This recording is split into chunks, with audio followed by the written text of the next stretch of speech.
Hello, everyone, and welcome back to English Moments, your cozy space to learn and practice real English with us.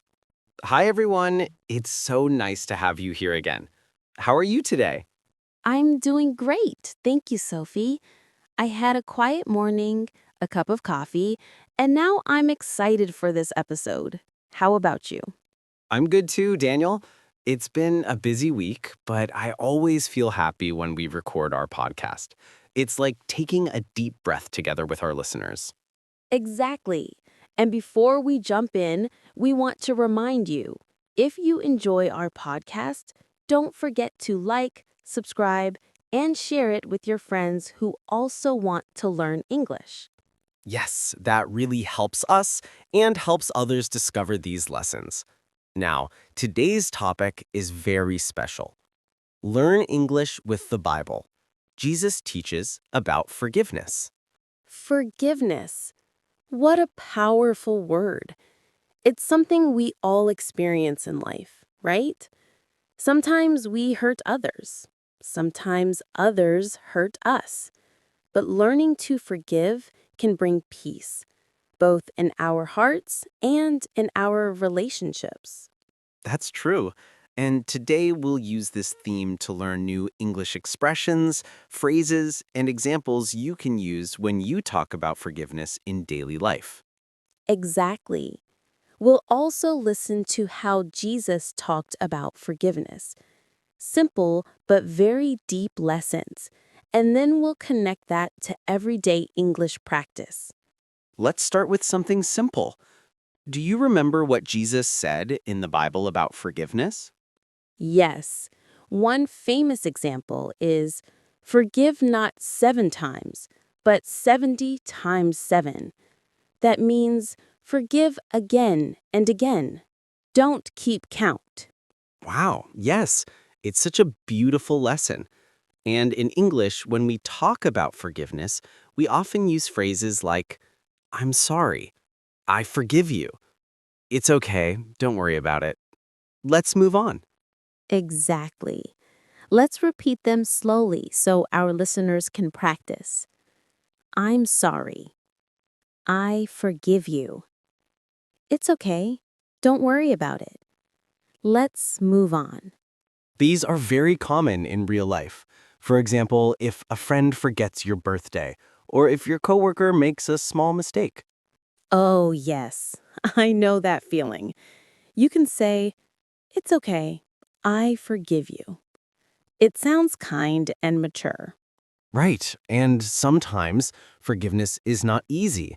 You might need time, so you can also say, I need some time to forgive, or I'm still hurt, but I'm trying to forgive. That's true.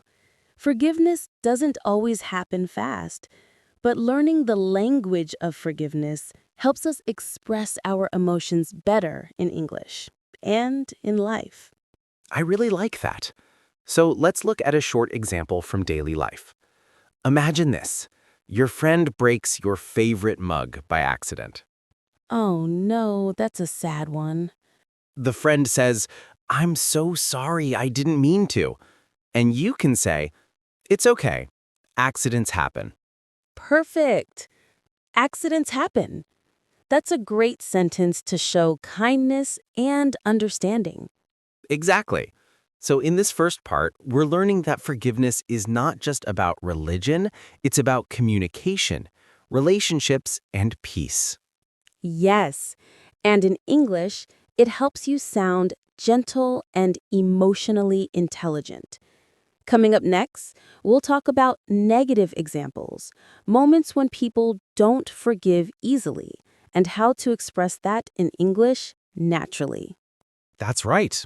Let's explore what happens when forgiveness feels difficult. When forgiveness feels difficult and our hearts are full of anger or sadness. Because, let's be honest, Daniel, sometimes it's not easy to forgive. Oh, yes, absolutely, Sophie. Even though we know forgiveness is good, it can feel impossible at times. Maybe someone betrayed your trust or said something really hurtful. Right, and in those moments, we can use some different English expressions to talk about our feelings. For example, I'm still upset. I can't forgive you yet. That really hurt me. I need time to heal. Those are so real. I need time to heal. It sounds emotional, but calm, not angry, just honest. Exactly. It shows emotional intelligence, as you said earlier. Sometimes we want to forgive, but our heart needs time. You know, Sophie, this reminds me of one of Jesus' lessons from the Bible when he said, love your enemies and pray for those who hurt you. That's such a powerful idea. Yes, it is. It doesn't mean you have to accept bad behavior, but it teaches that forgiveness is more for your peace than for the other person. Well said. And you can express that in English with phrases like, I'm learning to let it go. I don't want to hold a grudge. I want to move forward. Let's explain that last one, to hold a grudge. It means to stay angry at someone for a long time. Exactly. For example, she still holds a grudge against her boss. Or, he can't move on because he holds a grudge. And the opposite would be to let go. Like, I decided to let go of the past. I love that one. It's peaceful and shows emotional maturity. Yeah, and this connects to everyday life so well. Imagine you had a fight with a close friend. Maybe they said something bad about you. Oof, yes, that's painful. Later, the friend apologizes. I'm really sorry for what I said. You might say, I appreciate your apology, but I need some time. That's perfect. You're honest, but still kind. So even when forgiveness is hard, we can still use English to communicate with kindness. I like that message. Even when it's difficult, try to keep your words peaceful. Yes, and one more thing, Daniel. Forgiveness isn't always about other people. Sometimes it's about forgiving yourself. Oh, that's so true. Many people forget that. You can say things like, I forgive myself for my mistakes. I'm learning from what happened. I'll do better next time. Exactly. And those sentences are great for self-reflection and positive thinking in English. Beautiful. I think our listeners will really connect with that idea. Me too. And after this break, we'll move into some daily life situations. Real examples where you can practice forgiveness vocabulary in action. Yes, everyday situations like at work, with family, or with friends, where forgiveness can help you build better relationships and better English skills. Stay with us. We'll be right back to practice together. And we're back. Thanks for staying with us. Now, let's explore some daily life situations where forgiveness plays a big role, and of course, where you can practice your English too. Yes, real life English. That's what we love. Let's start with something very common. At work. Oh, yes, perfect. Imagine your coworker forgets to send an important email and your boss is not happy about it. That happens more often than we think. Your coworker says, I'm really sorry, I completely forgot. You can answer, don't worry, it happens to everyone. Or, it's okay, let's fix it together. Beautiful. It shows teamwork and forgiveness, two things that make any workplace better. Exactly. Now let's move to another example, family life. Oh, yes. Family is full of forgiveness moments. Maybe your little brother borrows your phone and drops it.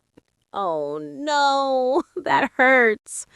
But you can say, I'm upset, but I know you didn't mean it. Or, I forgive you, just be more careful next time. That's such a kind way to handle it. Forgiveness builds stronger relationships, even at home. Yes, and forgiveness doesn't always mean you forget. It means you choose peace over anger.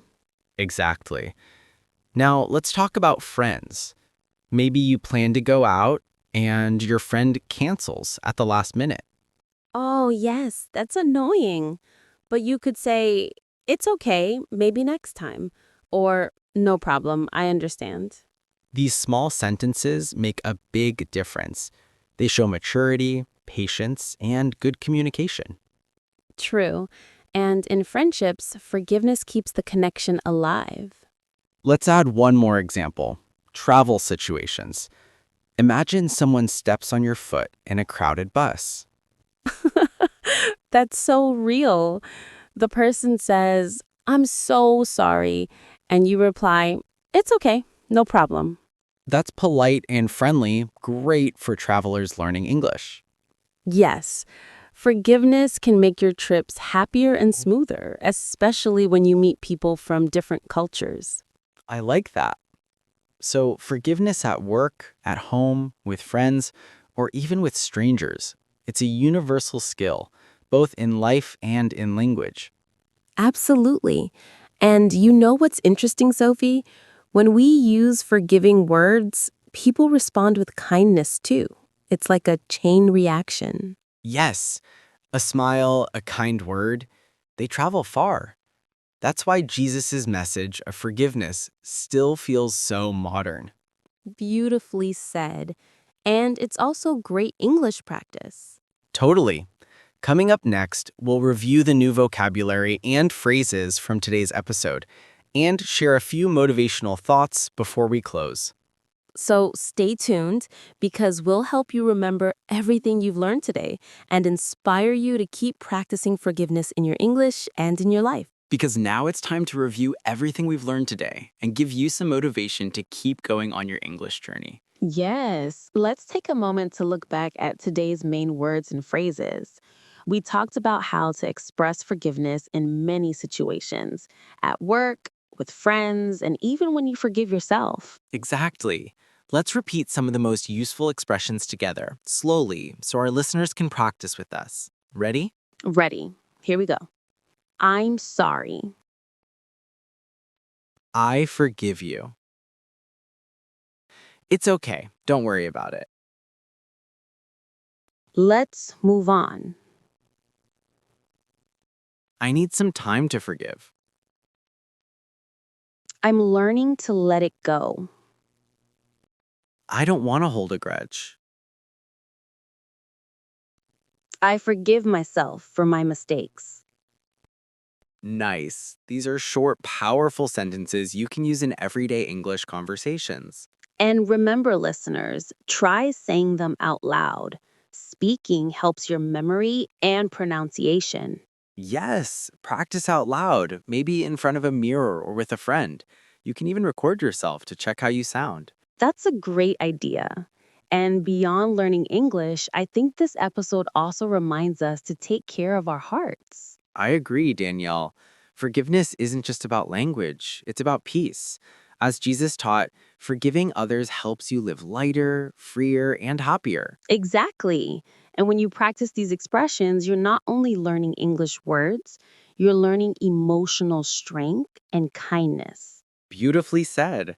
So, dear listeners, here's our little challenge for you this week. Think of one situation where you could use forgiveness, big or small, then try to express it in English. Yes, it could be something simple like saying it's okay to a friend who forgot to call you, or even saying, I forgive myself for a mistake I made. And if you'd like, share your sentence in the comments below. We'd love to read how you're practicing forgiveness in English. That's right. And who knows, your words might inspire someone else too. Before we finish, let's say a big thank you to everyone listening today. Yes, thank you for spending this time with us. You're doing great, and every little bit of practice brings you closer to confidence in English. Keep going, keep practicing, and remember, learning a language takes time, just like forgiveness. Be patient with yourself. That's the perfect message to end on.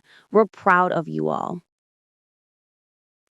Don't forget to like, subscribe, and share this episode with your friends who want to improve their English and their hearts. We'll see you next time for another warm and inspiring English lesson. Until then, stay kind, stay hopeful, and keep learning. Bye for now.